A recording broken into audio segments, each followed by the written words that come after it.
Assalamualaikum warahmatullahi wabarakatuh. Selamat malam dan salam sejahtera bagi kita semua.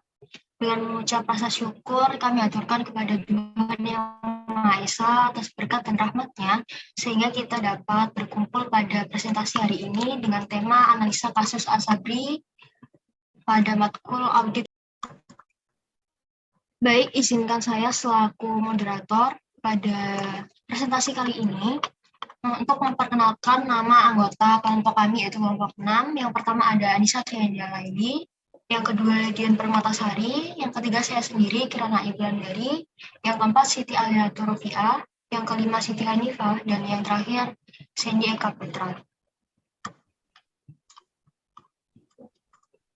Baik, untuk yang pertama, untuk skema kasus Asabri akan dijelaskan oleh teman saya, Siti Aliatur Rufiah. Kepadanya saya persilahkan.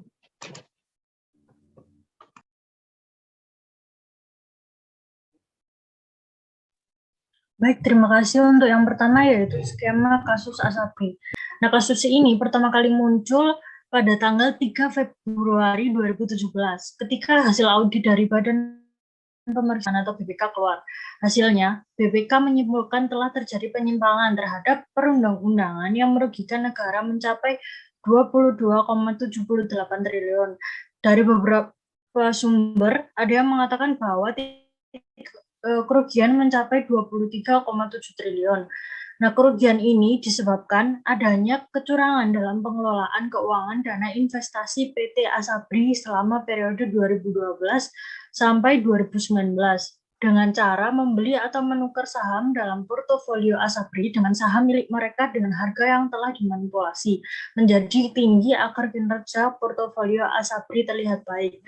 Nah, melansir laman Liputan 6 menyebutkan pada 2012 sampai 2019, Direktur Utama, Direktur Investasi dan Keuangan, serta Kepala Divisi Investasi Asabri bersepakat dengan pihak luar Asabri yang bukan merupakan konsultan investasi ataupun manajer investasi.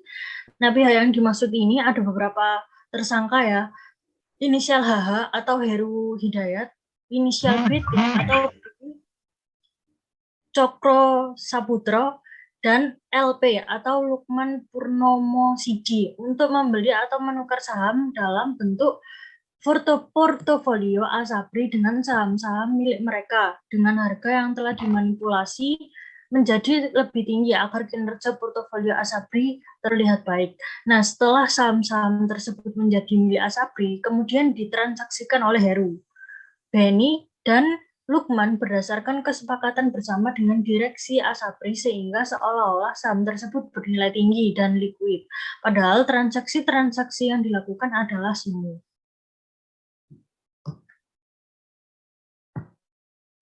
Baik, untuk yang kedua yaitu temuan kasus Asabri akan dijelaskan oleh teman saya, Siti Hanifah. Kepadanya saya persilakan.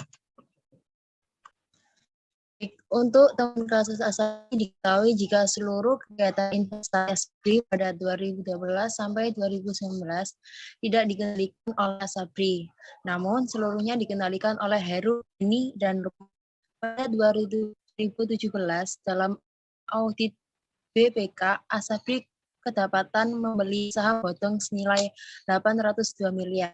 Perseorangan juga tercatat membeli dua saham gorengan yakni PT Reka Prima Jakarta Tbk atau LJGB senilai 203,9 miliar dan PT Sugi Energi Tbk atau Sugi sebesar 452 miliar. Ada juga pelepasan 12 saham non-blue senilai 1,62 triliun yang sebelumnya dibeli dengan harga 987 juta miliar. Selain itu menyoroti pembelian ribuan Kaveling tanpa sertifikat nilai 732 miliar. Slide selanjutnya. Baik, untuk yang ketiga yaitu peran tersangka kasus Asabri akan dijelaskan oleh teman saya, Dian Permatasari.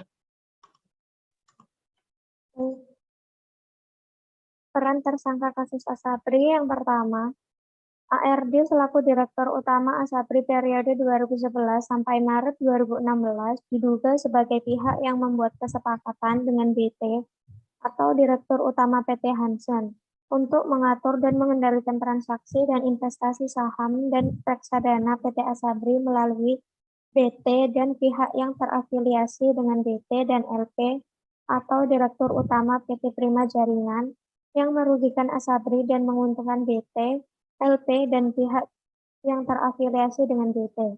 Tindakan ini dilakukan antara tahun 2012 sampai 2016.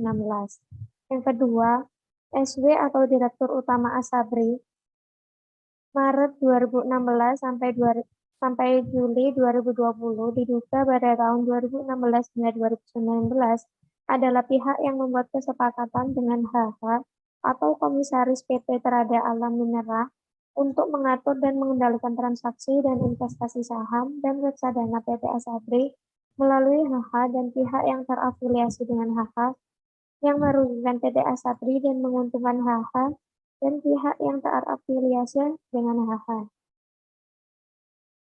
Baik, untuk slide selanjutnya akan dijelaskan oleh teman saya Anissa Tiandia lagi. Baik, yang selanjutnya yang ketiga yaitu BE selaku Direktur Keuangan Asabri periode Oktober 2008 sampai dengan Juni 2014 dan HS selaku Direktur Investasi dan Keuangan Asabri periode 2013 sampai 2019 bertanggung jawab dalam perencanaan, pengelolaan investasi dan keuangan serta pengendalian, menyetujui pengaturan dan pengendalian investasi saham dan reksadana PT Asabri yang dilakukan oleh BT dan HH tanpa melalui analisis fundamental dan teknikal yang merugikan Asabri dan menguntungkan BT dan HH.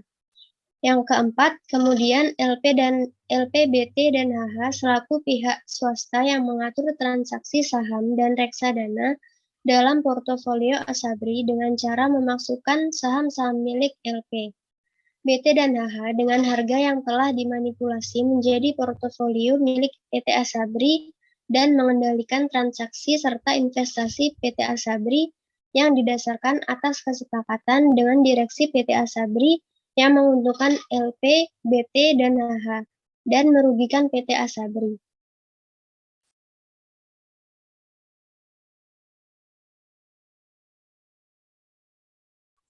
JS atau Direktur PT Jakarta Emiten Investor Relationship ditetapkan sebagai tersangka ke-9 pada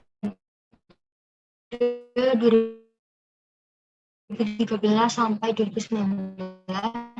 JS bersama PT mengatur jual dan membuka akun nomina di perusahaan sekuritas.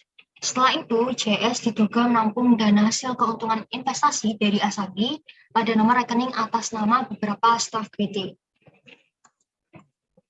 Baik, untuk yang keempat, peran OJK dalam kasus Asabri akan dijelaskan oleh teman saya, Sandy. Ya, baik. Selanjutnya yaitu OJK dalam kasus Asabri. Dikutip dari laman Lokadata, Otoritas Jasa Keuangan atau disebut dengan OJK menegaskan bahwa pihaknya tidak mengawasi sepenuhnya seluruh operasional dari PT Asuransi Sosial Angkatan Bersenjata Republik Indonesia atau Asabri. Tidak semua lembaga keuangan bukan bank mendapatkan supervisi dari OJK, bergantung kepada model bisnis dan peraturan yang ada. Peraturan tersebut menyebutkan bahwa pengawasan Asabri dilakukan oleh pengawasan internal dan eksternal. Adapun pengawasan eksternal antara lain dilakukan oleh Inspektorat Jenderal Kementerian Pertahanan, Inspektorat Pengawasan Umum Mabes Polri, Inspektorat Jenderal TNI, Inspektorat Jenderal Kementerian Keuangan, Badan Pemeriksaan Keuangan atau bisa disebut dengan BPK, dan Auditor Independen.